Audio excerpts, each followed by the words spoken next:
ஒரு காட்டில் ஒரு யானை இருந்தது. யானை வலிமையாகவும் தைரியமாகவும் இருந்தது.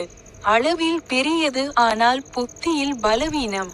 அனைத்து விலங்குகளும் யானையை கேலி செய்தன.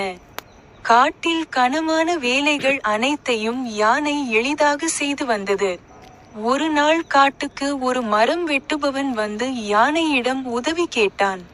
யானை கனரக மரத்துண்டுகளை இழுத்து வந்து லாரியின் அருகே போட்டுக் கொண்டிருந்தது.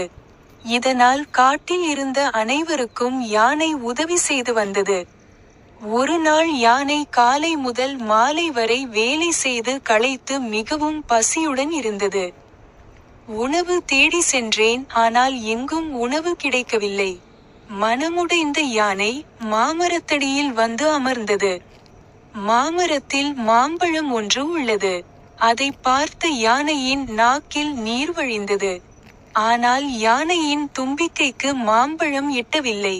அதை எப்படி பெறுவது என்று யோசித்துக் கொண்டிருந்தபோது நரி வந்து, "உன் பலத்தால் மரத்தை ஆட்டுங்கள்" என்றது. ஒரு நரியைப் போல யானை மரத்தை பலமாக அசைத்தது.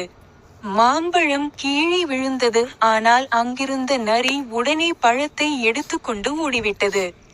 அங்கிருந்த ஒரே மாம்பழத்தை நரி எடுத்தது.